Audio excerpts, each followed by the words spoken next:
오늘 함께 보실 하나님의 말씀은 신약성경 사도행전 18장 24절에서 28절까지 말씀입니다. 신약성경 사도행전 18장 24절에서 28절까지 말씀 함께 보시겠습니다.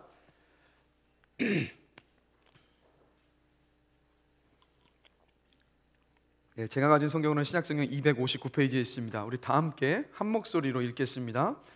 알렉산드리아에서 난 아볼로라 하는 유대인이 에베소에 이르니 이 사람은 언변이 좋고 성경에 능통한 자라.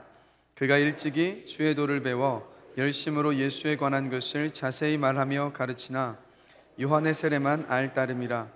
그가 회당에서 담대히 말하기 시작하거늘 브리스길라와 아굴라가 듣고 데려다가 하나님의 도를 더 정확하게 풀어 이르더라.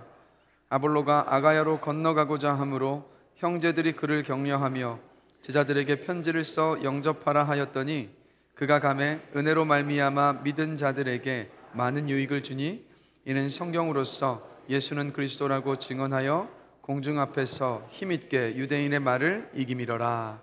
아멘. 자리에 앉으시겠습니다. 유대인들은 서로 만나면 인사할 때 이렇게 인사를 한다고 하죠. 샬롬이라고 인사를 한다고 합니다. 이 의미가 뭐겠습니까? 하나님의 평강과 은혜가 당신에게 임하기를 축복합니다 라는 인사인데, 자, 옆 사람을 보시면서 반갑게 한번 샬롬하고 한번 인사하시겠습니다. 샬롬. 네. 오시면 제가 말씀드리지 않아도 이렇게 반갑게 인사를 좀 나누셨으면 좋겠습니다. 인사를 나누고 나니까 한결 얼굴이 밝아지고 얼마나 좋습니까? 오늘 함께 읽은 이 말씀은요, 본문은 사도행전 18장과 19장 사이에 마치 샌드위치처럼 끼어 있는 본문입니다. 그래서 앞뒤 문맥을 살펴보면서 읽어보면 알 수 있지만 문맥적으로 보면요, 전체의 흐름과 조금 동떨어져 있는, 끊어져 있는 그런 느낌이 드는 본문입니다. 왜냐하면 우리가 2주 전에 말씀을 살펴본 사도행전 18장 18절에서 23절 말씀은 어떻게 마무리 짓고 있습니까? 우리 23절 성경 보시면서 함께 한 목소리 한번 읽어보겠습니다. 얼마 있다가 떠나 갈라디아와 부르기아 땅을 차례로 다니며 모든 제자를 굳건하게 하니라. 그러니까 바울이 고린도에서 2차 선교 여행의 사역을 다 마무리 짓고 에베소에서 잠시 복음을 전한 다음에 다시 자신을 파송했던 교회 안디옥 교회로 돌아갑니다. 그리고 나서 3차 선교 여행을 시작한 것을 기록한 것이 바로 조금 전에 읽었었던 23절 말씀이에요. 그러면 문맥적으로 보면 자연스럽게 어떤 내용이 나와야 하겠습니까? 바울의 3차 선교 여행에 대한 그 여정들이 쭉 나와야 돼요. 즉 19장 1절에부터 내용들이 바로 그 내용이 이어져야만 합니다. 그런데 그 사이에 아볼로와 그리고 브리스길라와 아굴라 부부의 이야기가 샌드위치처럼 지금 끼어서 들어와 있어요. 왜 이렇게 누가는 사도행전을 기록하면서 이 뭔가 문맥과는 조금 어울리지 않아 보이는 이 기록을 남겼던 것일까요? 왜 이 내용을 하나님은 성경으로 기록하게 하셨던 것일까요? 분명히 누가가 전하고 싶었던 메시지가 있었습니다. 그리고 하나님도 우리로 하여금 깨닫기를 원하는 하나님의 그 메시지가 있었어요. 그래서 한 주 동안 말씀을 준비하면서 왜 이 내용을 기록하게 하셨을까? 누가는 왜 문맥과는 조금 벗어난 것처럼 보이는 이 브리스길라와 아굴라 부부와 그리고 아볼로의 만남을 기록하고 있었던 것일까? 그 가운데 묵상하는 중에 이런 깨달음을 얻었습니다. 여러분, 로마 제국 안에 복음을 전해서 수많은 교회를 세워나갔던 사람이 누구였습니까? 누구입니까? 아니, 모르시는 겁니까 정말? 누굽니까? 사도 바울입니다. 바울이에요. 그러나 여러분, 바울이 그 혼자 그 일을 할 수 있었던 것이 아닙니다. 바울 곁에는 함께 동역한, 주님께 헌신한 사람들이 있었어요. 그 사람들이 바로 오늘 본문에 언급되어 있는 아볼로였고 그리고 브리스길라와 아굴라 부부였습니다. 하나님은요, 저와 여러분, 즉 사람이 영광을 취하는 것을 원하지 않으세요. 그걸 기뻐하지 않으십니다. 하나님은 오직 하나님만이 영광을 받기를 원하세요. 그런데 여러분, 우리가 사도행전, 특별히 바울의 선교여행, 1차, 2차 선교여행을 살펴보는 가운데에서 우리의 눈길이, 우리의 관심이 어디로 가게 됩니까? 자연스럽게 바울 사도에게로 계속 초점이 맞춰져요. 야, 바울 사도 정말 대단하다. 나도 바울 사도와 같은 이런 사역들을 감당할 수 있어야 될 텐데, 야, 바울 어떻게 그 힘든 가운데서도 저 사역들을 감당할 수 있었을까? 우리의 초점이 계속해서 바울에게 머물러요. 하나님은 오늘 본문 속에서 바울에게 시선이 가 있었던 저와 여러분의 시선을 지금 누구에게로 돌리고 계시냐면 바로 아볼로와 브리스길라와 아굴라 부부에게로 우리의 시선을 돌리고 계세요. 바로 바울을 돕던 사람들에게로. 왜 이렇게 시선을 돌리셨을까요? 하나님 이걸 말씀하고 싶으셨던 거예요. 내가 사람들을 통해서 일하고 있다. 내가 사람들을 사용하여서 교회를 세우고 사람들을 구원하는 그 일들을 지금도 변함없이 이어가고 있다는 것을 다시 한번 저와 여러분들에게 지금 환기시키고 계시는 거예요. 바울에게 초점이 맞춰져 있었던 너희의 시선을 나에게로 돌려라 라고 주님께서 지금 말씀을 하고 계신 겁니다. 여러분 지금 이 시대는 100세 시대입니다. 그래서 퇴직 후에도요 20년에서 30년을 살아야 하는 그런 시대가 되었습니다. 그래서 많은 사람들의 관심이 어디에 있냐면 그 남은 삶, 은퇴 이후의 삶을 안정적으로 어떻게 살아갈 것이냐에 참 많은 사람들의 관심이 가 있습니다. 그래서 노후 준비가 큰 화두죠. 또 젊은 세대들은 어떻습니까? 미래에 대한 불확실성 때문에 그리고 취업 때문에 전전긍긍하면서 살아가요. 그래서 젊은 세대들에게는 안정이 문제가 아니라 생존이 가장 큰 화두이고 문제입니다. 그래서 그런지 여러분 요즘 시대에는요 이런 고백을 듣기가 참 힘든 것 같습니다. 주님께서 날 사용하셔서 구원의 역사를 이루어 가시도록 제 삶을 드리겠습니다. 하나님께 쓰임받는 저의 인생이 되기를 원합니다 라는 고백을 듣기가 참 힘들어진 시대인 것 같습니다. 미국의 신학자이자 사회학자인 토니 캄폴로 박사가 95세 이상 된 사람 50명을 대상으로 이런 질문을 던졌습니다. 설문조사를 한 거예요. 만약 또다시 삶의 기회가 주어진다면 어떻게 살겠습니까? 3가지만 기록해 보십시오 라고 질문을 던졌습니다. 95세 이상의 노인들, 이제 삶의 끝자락에 와 있고 주님 앞에 부름받을 그 노인들이 이렇게 답변을 했습니다. 첫 번째로는 날마다 반성하며 살겠습니다. 두 번째는 용기 있게 살겠습니다. 세 번째는 무엇인가 남는 삶을 살겠습니다 였습니다. 이 고백 속에 뭐가 많이 담겨 있습니까? 이 고백은 결국 이런 뜻이에요. 진리를 따라 내가 살지 못했고 물거품과 같이 사라질 것을 추구하며 살아왔는데 그 삶을 지금 95세가 되어서 인생의 끝자락에 와서 주님 앞에 설 날이 다가오고 나니까 내 그 삶이 참 후회됩니다 라고 짙은 후회의 고백을 담고 있는 거예요. 반면에 여러분, 바울이 그 인생의 마지막에 아들과 같은 디모데에게 쓴 편지에서 바울이 이런 고백을 합니다. 나는 선한 싸움을 싸우고 나의 달려갈 길을 마치고 믿음을 지켰으니 이제 후로는 나를 위하여 의의 면류관이 준비되었으므로 주 곧 의로우신 재판장이 그날에 내게 주실 것이며 내게만 아니라 주의 나타나심을 사모하는 모든 자에게 도니라. 아멘. 바울의 이 고백 속에 후회가 있습니까? 자신이 걸어왔던 삶에 대한 후회는 하나도 찾아볼 수가 없어요. 도리어 주님 앞에서 평가받고 인정받을 자신의 삶에 대한 확신으로 가득 차 있는 모습을 봅니다. 그러면서 디모데에게 이야기하고 있는 거예요. 내가 하나님을 위해서 다 드렸던 삶을 살아왔던 것처럼 디모데야, 너도 내가 그러했던 것처럼 하나님께 너의 삶을 다 드리며 그 삶을 살아가라 라고 지금 자신 있게 그렇게 디모데에게 권면하고 있지 않습니까? 여러분, 인생의 의미는요, 삶이라는 것을 저와 여러분에게 허락하여 주신 하나님께 어떻게 쓰임 받았느냐에 달려 있습니다. 자, 말씀을 전하는 저도, 말씀을 들으시는 여러분들도 물거품처럼 사라질 것을 추구하다가 인생의 끝자락에 가서 주 앞에 설 그날이 되었을 때 그 생을 후회하는 삶이 아니라 정말 하나님 앞에 쓰임받는, 그래서 그 삶에 후회를 남기는 것이 아니라 주 앞에서 받게 될 영광의 면류관을 바라보는 그러한 삶을 다시 한번 살아가는 힘을 얻는, 우리의 인생의 방향을 수정하는 그런 은혜가 있는 시간이 되기를 주님의 이름으로 간절히 축원합니다. 그럼 이런 질문을 던져봐요. 하나님 앞에 쓰임을 받아야 하는데 하나님은 누구를 사용하시냐는 거예요. 먼저는요, 겸손한 사람을 하나님은 쓰십니다. 자, 오늘 본문 24절 말씀 한 목소리로 함께 읽어보겠습니다.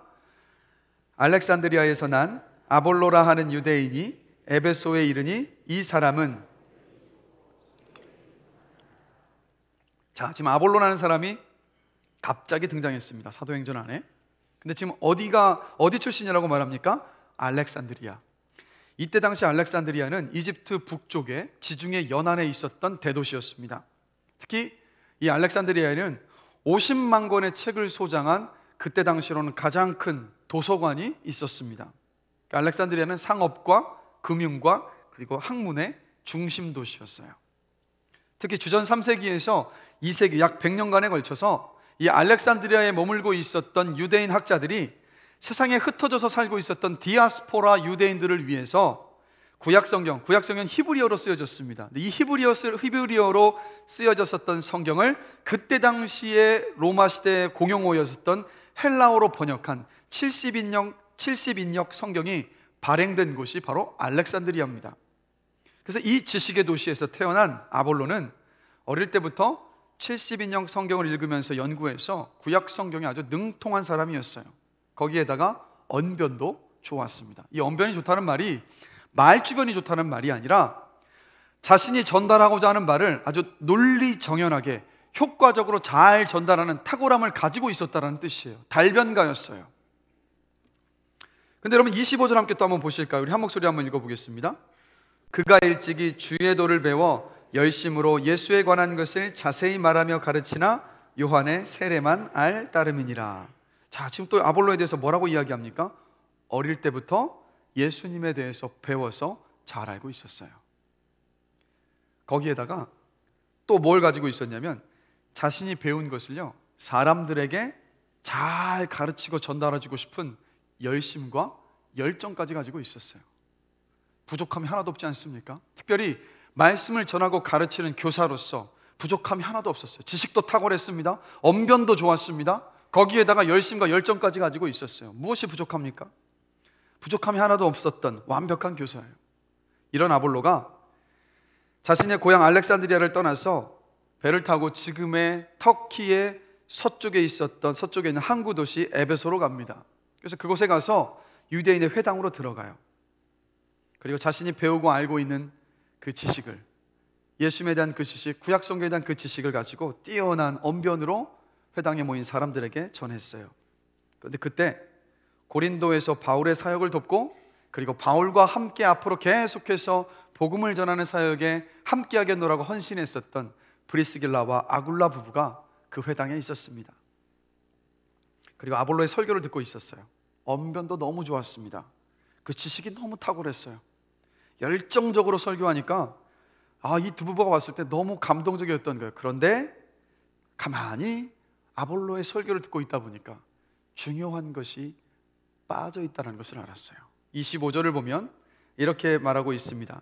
그가 일찍이 주의 도를 배워 열심으로 예수에 관한 것을 자세히 말하며 가르치나 요한의 세례만 알 따름이라. 요한의 세례만 알고 있었대요. 이게 무슨 말이냐면 구약 성경에서 예언한 예수님에 대하여서는 너무 잘 알고 있었어요. 그래서 너무 잘 가르칠 수 있었어요. 탁월했어요. 언변도 좋았어요. 그러나 예수님의 죽음과 부활로 이루시는 구원에 대해서, 하나님의 그 구원에 대하여서는 이 아볼로가 잘 알고 있지 못했던 거예요. 아볼로는 예수님에 대한 지식은 뛰어났습니다. 누가 물어도 막힘이 없이 능수능란하게 설명할 수 있었어요. 그러나 십자가에서 죽으시고 부활하신 주님에 대해서는 잘 몰랐어요. 지적으로 몰랐다는 것이 아니라 아볼로는 그 예수님을 만나지 못했던 거예요. 예수님의 십자가의 그 죽음이 나의 죄를 대신 지신 사건이었고 예수님의 그 부활하심이 죄를 이기시고 살아나셔서 나로 하여금 하나님의 자녀가 되게 하시고 나로 하여금 죄의 모든 문제를 해결하게 하셨던, 죄에서 자유하게 하셨던 바로 그 놀라운 사건이라는 것을 이 아볼로가 깊이 체험하고 있지 못했던 겁니다. 그래서 여러분 성경을 더욱더 가까이 하시면서 교회에서 성경 공부 프로그램이 있으면 적극적으로 참여하셔서 하나님에 대하여서, 예수님에 대하여서 알아가시게 되시기를 주님의 이름으로 간절히 기도합니다. 여러분 아셔야 돼요. 더 주님을 알아가셔야 돼요. 그런데 그 알아가시는 것이 내가 누군가에게 배워서 하나님에 대하여서, 예수님에 대해서 아는 것이 아니라 여러분 각자가 그렇게 아는 지식 위에서 살아계신 예수님을, 하나님을 알고 만나셔야 합니다. 하나님에 대하여 하는 지식이 아니라 여러분이 하나님을 아는 지식을 가지고 사람들에게 나눌 수 있어야 한다는 거예요. 예수님의 십자가의 사건과 부활이 바로 여러분의 십자가의 사건이 되어야 하고 여러분의 부활의 사건이 되는 은혜가 있기를 주님의 이름으로 간절히 축원합니다. 바로 나의 사건이 되어야 되는 거예요. 주님의 십자가의 그 은혜에 감격하고 내 삶을 돌이키고 하나님을 알아가면서 감탄하고 찬양하는 그 삶의 체험, 신앙의 체험이 여러분에게 있어야 해요. 주님 때문에 변화해가는 삶의 고백이 여러분에게 있어야 합니다. 여러분, 이런 체험이 만약 없으십니까? 기도하십시오.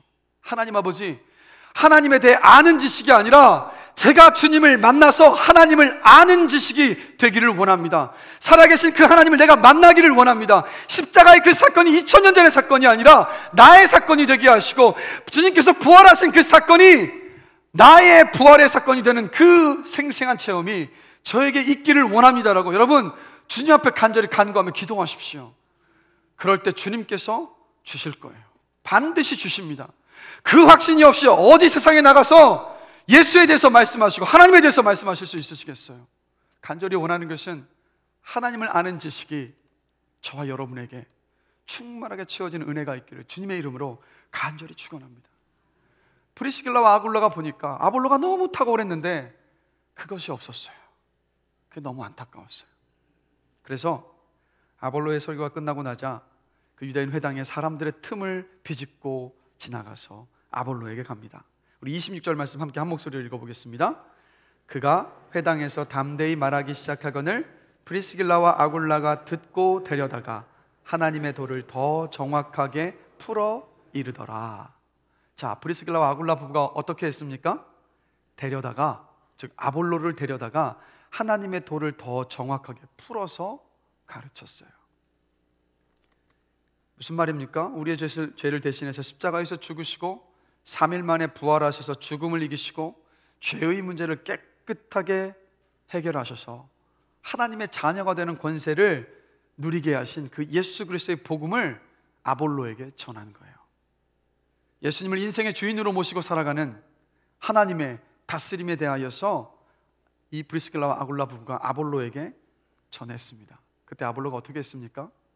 열린 마음으로 겸손하게 배웠어요. 자, 질문 드립니다. 프리스길라와 아굴라 부부의 직업이 뭐였습니까? 천막을 만드는 장인이었습니다. 아볼로는 누굽니까? 그때 당시 지식의 도시 알렉산드리아에서 어려서부터 하나님의 말씀을 듣고 공부하고 배워서 알았던, 달변가였고 언변이 탁월했고 가르치고 전하는 데 있어서는 누구보다도 뛰어났었던, 요즘으로 치자면 대학교 교수였어요. 상상해 보십시오. 아볼로가 사람들 앞에서 강의를 합니다. 말씀을 전했어요. 그거 다 마치고 났는데 웬 처음 보는 부부가 다가와서 이런 말을 하는 겁니다. 말씀 잘 들었습니다. 당신이 가지고 있는 구약 성경에 대한 방대한 지식에 저희가 정말 놀랐습니다. 그런데 가만히 듣고 있다 보니까 예수님에 대해서 모르시는 것이 있습니다. 그것을 우리가 좀 알려드리고 싶은데 함께 저희 집으로 가셔서 들으시겠습니까? 라고 질문을 한 겁니다. 여러분이 아볼로의 입장이시라면 어떤 반응을 보이실 것 같으십니까? 아마 많은 경우 이런 반응을 보일 거예요. 자존심 상해하고 기분 나빠하고 화를 내면서 듣지 않으려 할 거라는 거예요. 이게 일반적인 반응이에요. 제가 한 세미나에 참석했는데 저쪽 판교에 있는 우리들 교회 김양재 목사님이 이런 말씀을 하시더라고요. 굉장히 속상해 하시면서, 제가 말씀을 전하면 15년이고 20년이고 도무지 알아듣지 못하는 사람들이 여러분 우리 교회에서 누군지 아세요? 바로 서울대학 교수들입니다. 교만이 하늘을 찔러서 도무지 말씀이 들리질 않아요. 제가 강단에서 매주마다 그렇게 꾸짖어도 말씀이 들어가질 않아요 라고 그렇게 말씀을 하시는 거예요. 물론 모든 서울대학교 교수님들이 그러시겠어요? 많은 교수님들이 그러시다는 것을 김양재 목사님이 그렇게 말씀하시면서 그냥 안타까워 하시는 거예요. 그러나 여러분 아볼로는 지금 어땠습니까? 마음을 열고 겸손하게 브리스길라와 아굴라 부부에게서 배웠어요. 자신보다 전문적이지 못한 사람이지만 기꺼이 배울 수 있는 겸손의 사람이 바로 아볼로였습니다.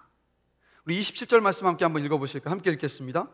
아볼로가 아가야로 건너가고자 하므로 형제들이 그를 격려하며 제자들에게 편지를 써 영접하라 하였더니 그가 가매 은혜로 말미암아 믿은 자들에게 많은 유익을 주니. 이곳에서 복음을 듣고 새롭게 영적인 지식을 더하고 주님을 만나는 체험이 있고 거기에다 더해서 기존에 가지고 있던 지식을 가지고 있었던 아볼로가 이제 그 에베소를 떠나서 바울이 개척해 놓았었던 고린도 교회로 건너가고자 했던 거예요. 근데 그럴 때 어떻게 했습니까? 이 에베소 교회 성도들이 고린도 교회 성도들에게 지금 이 아볼로 목사님이 가는데 이 목사님을 기쁨으로 환대하며 영접하십시오라고 편지를 써서 보내는 거예요. 추천서를 써서 보내는 거예요. 그리고 축복하며 격려했습니다. 여러분, 에베소 교회 성도들이 왜 이렇게 했겠습니까? 아볼로의 겸손한 인품 때문이었어요. 그 겸손한 모습 안에서 이 에베소 교회 성도들이 진심으로 축하해 줄 수 있었고 진심으로 축복해 줄 수 있었던 거예요. 그리고 이렇게 이 겸손했었던 아볼로는 고린도에 가서도 그곳에 있는 성도들에게 선한 영향력을 주었습니다. 겸손하여 마음을 열고 브리스길라와 아굴라가 전한 복음을 듣고 아볼로는 영적인 체험의 깊이를 갖출 수 있었습니다. 지식과 영성이 겸비된 목회자가 될 수 있었어요. 겸손했기 때문에 성장할 수 있었고 성숙해질 수 있었습니다. 그리고 하나님은 이렇게 겸손한 아볼로를 사용하셨어요. 여러분, 인간의 품격이라는 책에서 겸손을 이렇게 정의합니다. 겸손은 자신에게 모르는 것이 많고 자신이 안다고 생각하는 것 가운데 상당수가 왜곡되고 그릇되어 있다는 것을 깨닫는 일이다. 한 심리학자의 강연에서 이런 말을 하더라고요. 우리가 하는 착각 중에서 가장 센 착각, 가장 강력한 착각이 무엇인지 아십니까? 내가 잘 알고 있다는 것이 가장 강력한 착각이래요. 여러분들은 어떠십니까? 여러분, 우리는 완전할 수 없습니다. 연약하고 부족합니다. 끊임없이 나는 완전하지 않고 연약하고 부족한 존재임을 인정하시는 여러분이 되시기를 주님의 이름으로 간절히 기도합니다. 그럼 내 생각과 내 식견만이 옳다고 착각하지 마시고 하나님의 말씀 앞에 그리고 사람들 앞에 겸손하여서 어린 아이에게서까지라도 기꺼이 마음과 귀를 열고 듣고 배우시는 여러분이 되시기를 주님의 이름으로 간절히 기도합니다. 그래서 영적으로 성숙해지고 성장해서 하나님 앞에 더 귀하게 쓰임받게 되시기를 주님의 이름으로 축복합니다. 하나님 이렇게 겸손한 자를 사용하세요. 제가 이번 주에요, 연세가 지긋이 드신 한 성도님 네 분과 함께 식사를 좀 같이 하게 되었습니다.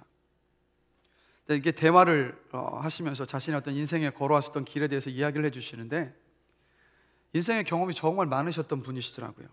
그리고 그렇게 자신의 어떤 일을 하시면서도 신학대학교에 가셔서 공부도 하시고 또 깊이 또 성경에 대한 지식도 가지고 계셨던 분이셨습니다. 그리고 연세가 지긋이 드셨지만 지금도 손에서 이 책을 놓지 않고 끊임없이 독서하시는 분이셨어요. 이런 말씀을 하시는 거예요. 젊디 젊은 제가 전하는 이 설교 속에서도 새롭게 배우는 것이 있어서 그것을 메모한 다음에 집에 돌아가셔서 이 아내분과 함께 나누신다라는 거예요.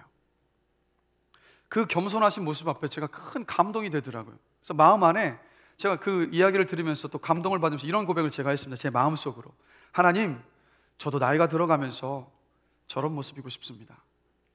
더 겸손해져서 더 연배가 어린 사람이든 또 나보다 부족해 보이는 사람이라 하더라도 누구에게든 배울 수 있는 그 열린 마음을 가지고 겸손한 모습이 되고 싶습니다라고 그렇게 기도가 나오더라고요. 여러분, 인간의 품격이라는 그 책 속에서 이런 얘기를 하더라고요. 겸손한 사람은 자유롭게 마음을 달래주고 존경심과 동료애와 감사하는 마음과 같은 아름다운 감정이 배어 있다. 겸손함은요, 우리 예수님의 모습이었습니다. 그래서 말씀하셨죠. 너희는 내게로 와서 배워라. 나는 마음이 온유하고 겸손하다라고. 여러분, 우리의 겸손한 모습에, 저와 여러분의 겸손한 모습에 사람들이 마음을 열고 우리가 전하고 싶은 복음, 예수님을, 하나님을 받아들이고 듣습니다. 베드로전서 5장 6절에서 하나님께서 이렇게 말씀하십니다. 우리 함께 한 목소리로 한번 읽어보겠습니다. 베드로전서 5장 6절입니다. 그러므로 하나님의 능하신 손 아래에서 겸손하라. 때가 되면 너희를 높이시리라. 아멘. 하나님께서 누구를 사용하시고 높이신다고요? 겸손한 자를 사용하시고 높이십니다. 여러분 늘 하나님과 사람 앞에서 겸손하셔서 마음과 귀를 열고 들으시는 가운데에서 영적으로 성숙해져 가시고 그 인격도 성숙해져 가시는, 그래서 주님 앞에 마음껏 쓰임받는 여러분 되시기를 주님의 이름으로 축복합니다. 주님이 그런 사람을 기다리고 계세요. 근데 저는 여러분들이 그러한 사람들이 되시기를 주님의 이름으로 간절히 축원합니다. 그리고 두 번째로요, 하나님은 하나님께서 주신 것에 성실한 사람을 사용하십니다. 자, 27절에서 아볼로가 고린도에 가고자 했다고 합니다. 근데 그 이유는 사실 설명해 주고 있질 않아요, 이 성경은. 그런데 이 신약 성경에는 여러 사본들이 많이 있습니다. 근데 그 사본 가운데 5세기경에 쓰여진 것으로 추정되는 베자 사본이 있는데, 그 베자 사본에 보면 27절 이 말씀에 이런 내용을 첨가하고 있습니다. 자, 이겁니다. 에베소에 머물고 있던 어떤 고린도인들이 아볼로의 말을 듣고 그에게 자기들과 함께 자기들의 고향으로 건너가자고 강권함으로 라는 내용이 기록되어 있습니다. 자, 이게 무슨 말이겠습니까? 고린도 교회 성도들 가운데 일부가 에베소에 사업차가 되었든 여행차가 되었든 방문을 했던 거예요. 근데 방문하면서 그곳에서 아볼로가 전하는 말씀을 들었습니다. 근데 아볼로가 전하는 말씀을 듣고 나니까 말씀이 너무 탁월했던 거예요. 그때 당시 고린도를 개척했었던 바울도 떠나고 없었고, 그리고 처음에 고린도 교회 개척해서 함께 있었던 브리스길라와 아굴라 부부도 없었던 시기였습니다. 그런 가운데에서 이 고린도 교회 성도들이 아볼로에게 요청했던 거예요. 우리 교회로 오셔서 목회 사역을 해 주십시오라고. 그러니까 요즘으로 말하면 목회자 청빙이 있었던 겁니다. 그렇게 청빙받아간 고린도에서 아볼로의 사역의 결과가 어떠했냐면, 우리 27절 하반절에 그가 감에부터 28절까지 우리 한 목소리로 한번 읽어보겠습니다. 그가 감에 은혜로 말미암아 믿은 자들에게 많은 유익을 주니 이는 공중 앞에서 유대인의 말을 이기미러라. 자, 뭐라고 기록하고 있습니까? 구약 성경에 능통했던 아볼로는 고린도의 유대인들에게 구약 성경을 인용하면서 예수님께서 당신들이 기다리고 있었던 바로 그 메시아입니다라는 것을 논리정연하게 전한 거예요. 자, 여러분, 우리 지난 함께 살폈던 말씀을 다시 한번 생각해 보면서, 바울이 고린도에서 말씀을 전할 때 어떤 일이 있었습니까? 유대인들이 바울에게 대항하고 바울을 심하게 방해했어요. 그래서 바울이 어떤 마음까지 가졌었습니까? 내가 고린도에 머무는 시간 동안에는 절대로 복음을 전하지 않겠다, 다시는 내가 복음을 전하지 않겠다고까지 굳게 마음을 먹지 않았었습니까? 그런데 하나님께서 환상 가운데 찾아오셔서, 바울아, 내가 너하고 함께 할 것이고 너를 해하는 자들이 너를 해하지 않을 것이니까 다시 일어나서 담대하게 복음을 전해라라고 하셨을 때, 그제서야 바울이 다시 복음을 전할 수 있지 않았습니까? 바로 그곳이 고린도였어요. 유대인들이 그렇게 괴롭히며 저항했었던 곳. 그런데 여러분, 이 아볼로가 그곳에 가서 사역했을 때 어땠다는 겁니까? 아볼로는 바울을 괴롭혔었던, 예수님을 부정하는 고린도의 유대인들을요, 유려한 말솜씨와 지식과 열정으로 완전히 제압한 거예요. 아볼로 때문에 유대인들로 인해 어려움을 겪고 있었던 고린도 교회 성도들이 큰 힘을 받았습니다. 질문 드립니다. 다 아시는 질문이에요. 다시 한번 질문이에요. 고린도 교회를 누가 개척했습니까? 네, 하나님이신데 하나님이 누구를 통해서 개척하셨습니까? 사람이요, 이 대화를 할 때 물으면 답변이 오는 소통이 있을 때 대화할 맛이 나는 거예요.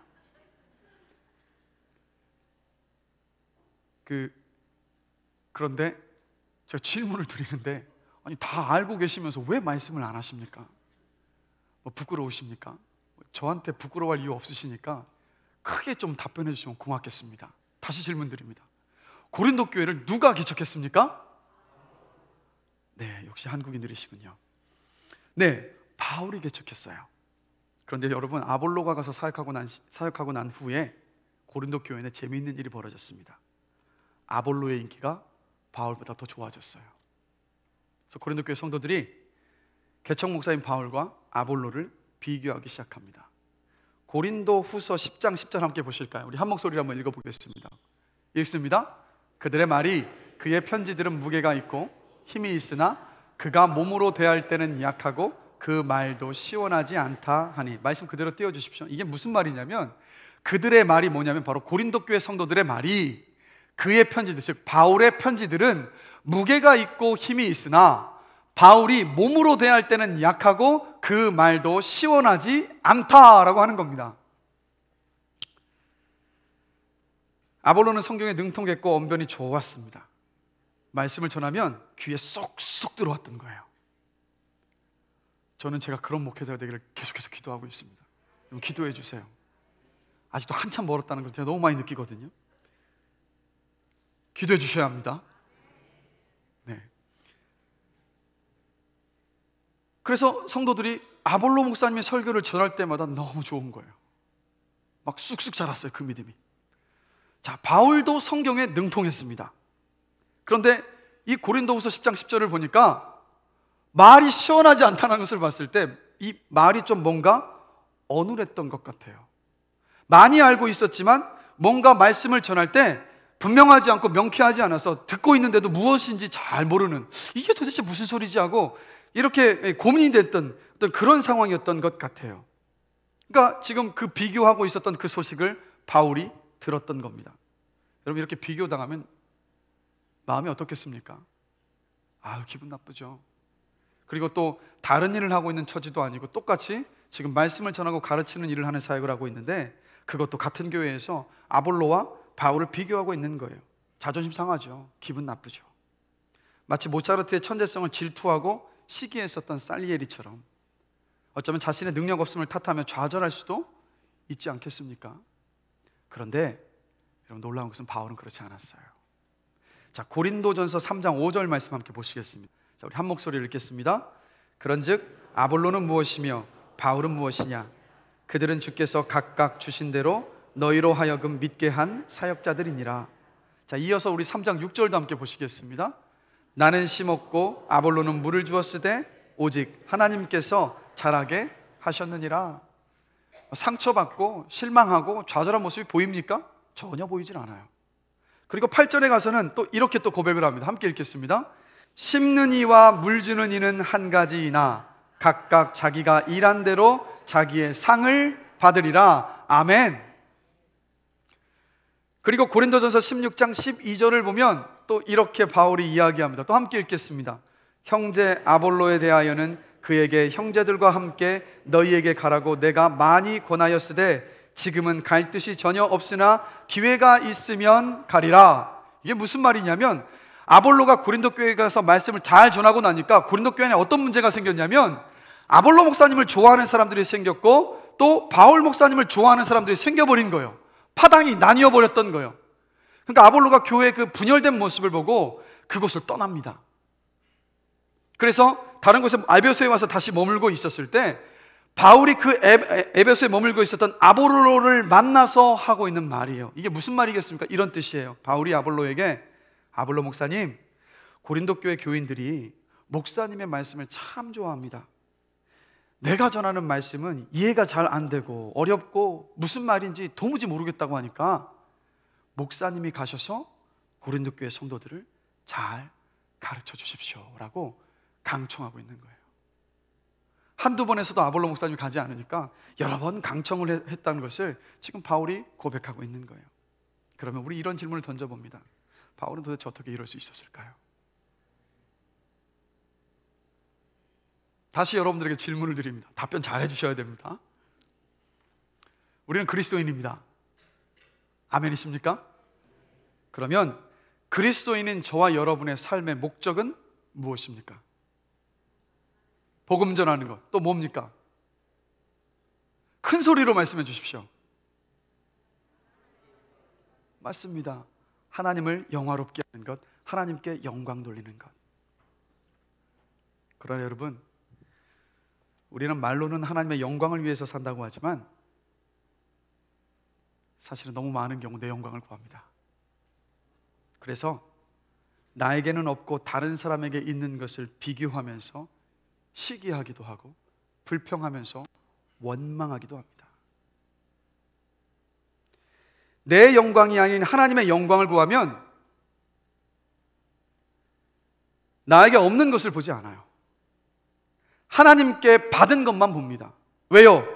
비교하지 않고 감사하면서 받은 것을 하나님의 영광을 위해서 사용해야 한다는 것을 알기 때문에요. 그래서 나에게 없는 것을 바라보면서 불평하거나 만족하지 못하고 감사하지 못하고 시기하며 질투하는 것이 아니라 하나님께서 나에게 주신 그 한 가지를 하나님을 위해서 사용해요. 하나님의 영광을 위해서 사용해요.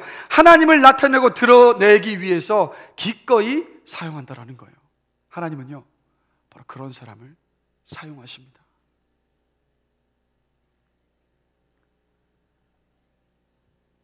바울은 언변이 좋지 않아서 고린도 교회 성도들에게 아볼로와 비교를 당했습니다.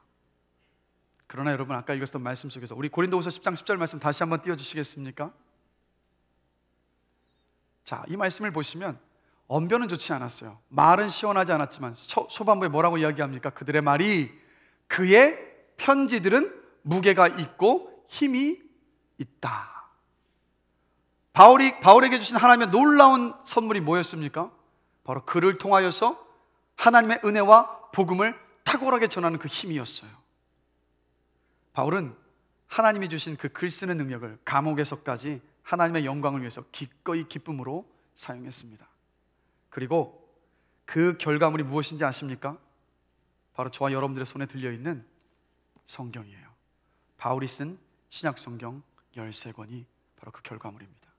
그리고 여전히 우리는 바울이 기록한 그 성경 안에서 하나님을 만나고 예수 그리스도를 만나고 그 말씀이 우리의 삶을 이끌고 있습니다. 서울의 어느 교회에서요, 50이 넘으신 한 권사님이 마음에 감동이 있어서 중등부 교사로 섬기시게 되었습니다. 근데 가서 보니까 다 젊은 대학생들이야. 청년들 교사들이 다 많은 거예요. 그 젊은 청년 교사들을 보니까 자신은 재치도 부족하고 또 아이들과 부대끼면서 몸으로 활동하는 것에 있어서도 참 많이 부족한 거예요. 그래서 이 권사님이, 하나님, 저도 마음에 성령께서 감동을 주셔서 이렇게 우리 중등부 아이들을 섬기고 싶은데 저는 저 젊은 청년 교사들을 보니까 너무 부족하네요. 제가 어떻게 하면 좋겠습니까? 라고 그렇게 주님 앞에 질문을 드립니다. 그러다가 한 가지 이 권사님께서 하실 수 있는 일이 무엇인지를 발견했어요. 그게 무엇인지 아십니까? 주일 학생부 예배, 중등부 예배에 누구보다도 먼저 가서 예배당 입구에서 아이들을 기다리는 거예요. 그리고 아이들이 올 때마다 이 권사님이 이렇게 하셨어요. 꽉 끌어안아주면서, 힘들었지? 사랑해. 이걸 계속해서 하셨던 거예요. 한 해 동안. 그 한 해가 다 지난 연말에 어떤 일이 있었는지 아십니까? 이 권사님이 맡고 계신 이 중등부에 놀라운 부흥이 있었어요. 왜요? 집에서 부모님에게도 받지 못했었던 그 사랑을 권사님이 그 주일 아침마다 꽉 끌어안아 주시는 그 가운데에서 하나님의 사랑을 깊이 경험했던 거예요. 그러고 나니까 이 친구들이 학교에 가서 전도를 하는 거예요. 우리 교회 가자. 우리 교회 가면 진짜 따뜻해. 가면 하나님이 너를 얼마나 사랑하시는지 볼 수 있어. 그리고 계속해서 데려오는 거예요. 올 때마다 그 권사님은 그 예배당 앞에서 그렇게 데렸던 아이들을 또 똑같이 끌어안아 줍니다. 잘 왔어. 힘들었지? 수고했어. 사랑해라고. 수많은 어린 영혼들, 미래의 영혼을 이 권사님 작은 것 앞에 자신이 할 수 있는 것을 주님 앞에 내어드렸을 때 하나님은 그렇게 놀랍게 사용하셨습니다. 여러분, 우리가 지금 예배를 드리고 있죠? 이 예배를 드리고 있는 이 시간에 일부 예배를 먼저 와서 드리시고 중보기도실에서 이 예배 시간 내내 이 예배를 위해서 기도하시는 성도님이 계십니다. 그분을 만나서 어떻게 이렇게 결심하셨어요? 물어보니까 이렇게 말씀하시더라고요. 이게 제가 할 수 있는 한 달란트입니다. 그래서 이렇게 주님께 드립니다. 그 고백 듣는데 눈물이 나더라고요. 여러분, 우리가 이 시간에 제가 말씀을 담대하게 전할 수 있고 여러분들이 제가 전하는 말씀 속에서 하나님을 만나고 하나님의 음성을 들을 수 있는 이유가 어디에 있는지 아십니까? 한 달란트를 드린 그 성도님의 중보 기도가 있기 때문이에요. 하나님은 그 한 달란트를 통해서 그 한 달란트를 기꺼이 감사함으로 주님 앞에 성실하게 내어드리며 사용하는 그 한 사람을 통해서 지금도 일하십니다. 여러분, 다른 사람이 가진 5달란트를 부러워하지 마시고 하나님께서 여러분에게 주신 한 달란트를 감사하시면서 하나님 앞에 드리시는 여러분 되시기를 주님의 이름으로 간절히 기도합니다. 하나님께서 여러분을 사용하시고 영광 받으십니다. 요한계시록을 보면 주님이 빌라델비아 교회를 향해서 이렇게 말씀하십니다. 내가 작은 능력을 가지고서도 내 말을 지키며 내 이름을 배반하지 아니하였다. 작은 능력이 뭐겠습니까? 드러나지 않는 일을 말해요. 일반적으로 세상은 드러나지 않으면 하찮은 일이라고 치부합니다. 오늘 본문을 보면 브리스길라와 아굴라 부부도 그랬어요. 브리스길라와 아굴라 부부는 사도행전에서 여기에서 언급되고 난 다음에 이제는 다시는 사도행전 속에서 그 이름을 찾아볼 수 없습니다. 브리스길라와 아굴라 부부는 단 한 번도 두각을 떼면서 드러난 적이 없었어요. 늘 바울의 곁에서 묵묵히 그 사역을 도왔고, 고린도 교회를 섬길 때도, 에베소 교회를 섬길 때도 묵묵히 그 교회 성도들을 섬기면서 자신의 집을 오픈해서 함께 식사를 나누며 그들과 함께 복음을 나누며 기도했었던, 묵묵히 섬겼었던 부부입니다. 그리고 에베소에서 아볼로를 만났을 때도 자신이 드러나지 않다 하더라도 기꺼이 아볼로에게 복음을 전하여서 그 아볼로가 귀하게 쓰임받을 수 있는 소중한 통로가 되었어요. 자신은 빛이 나지 않아도 자신에게 주셨던 하나님의 그 사명이 무엇인지를 알고 그 한 달란트, 바로 섬기는 그 한 달란트를 기꺼이 주님 앞에 내어드림을 통해서 하나님께서 아름답게 사용하셨어요. 그 결과가 무엇인지 아십니까? 바로 브리스길라와 아굴라의 부부의 이름이 하나님의 말씀이 성경에 기록되었습니다. 세세토록 자다손손 브리스길라와 아굴라 부부는 구원받는 믿음의 사람들에게 회자 되고 있고 회자 될 것이. 여러분, 말씀을 마무리합니다. 사람들에게 인정받고 드러나는 삶이 성공이라는 세속적 가치에 흔들리지 마시고 겸손한 마음으로 나에게 주신 것으로 하나님께 맡겨주신 그 사명을 감당하시는 여러분이 되시기를 주님의 이름으로 축복합니다. 그리고 그 삶이 하나님의 영광을 드러내는, 그리고 세상에 하나님을 알지 못하는 많은 사람들에게 하나님을 전하여서 복의 통로가 되시는 여러분의 삶이 되시길 주님의 이름으로 축원합니다. 우리 이 시간 들었던 말씀을 생각하시면서 좀 함께 찬양하기를 원합니다. 오직 주의 사랑에 매여라는 찬양입니다. 그럼 이 찬양 함께 들으시면서 마음에 고백하기를 원해요. 하나님, 제가 하나님과 사람 앞에 겸손하기를 원합니다. 다른 사람에게 있는 5달란트를 부러워하지 않고 나에게 주신 1달란트를 바라보면서 주님 앞에 내 삶을 드리는, 그래서 주님 앞에 쓰임받고 주님의 영광을 드러내는 저의 삶이 되기를 원합니다라고 우리 그렇게 함께 고백하시면서 함께 찬양하겠습니다. 오직 내 사랑에 매여.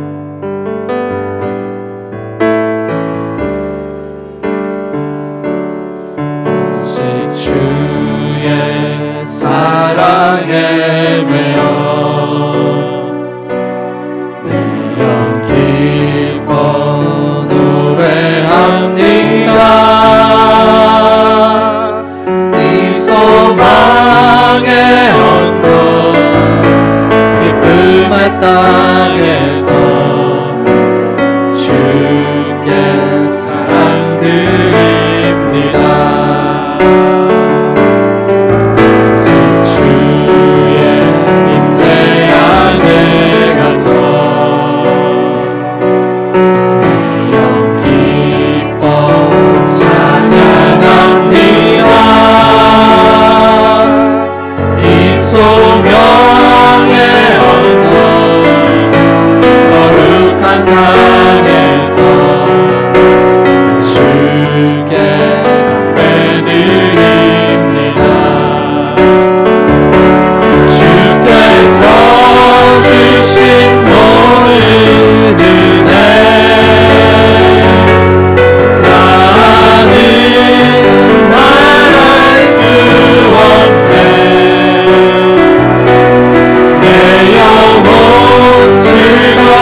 생각하시면서 함께 기도하기를 원합니다. 하나님, 하나님과 사람 앞에 겸손하여 영적으로나 인격적으로나 성숙해지기를 원합니다. 겸손하여서 하나님을 증거하는 데 쓰임받는 저의 삶이 되어지기를 원합니다. 남에게 있는 것을 보며 비교하며 부러워하며 시기하는 것이 아니라 하나님께서 나에게 주신 것을 감사하며 하나님의 영광을 위해서 기꺼이 사용하기를 원합니다. 그래서 내 삶을 통해서 주님 영광 받아주시고 제가 세상 주님을 알지 못하는 많은 사람들에게 복의 통로가 되게 하여 주옵소서라고 이 시간 이 기도 제목을 가지고 우리 자신 한번 돌아보시면서 기도함으로 나아가시겠습니다. 다 같이 기도하겠습니다. 하나님 아버지 감사합니다.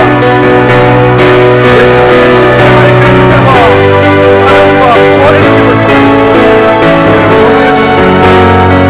이제 우리의 삶의 목적은 나의 영광과 나의 명예가 아니라 하나님의 영광을 올려드리는 것이고 하나님의 영광을 올려드리는 것이 내 삶의 목적임을 압니다.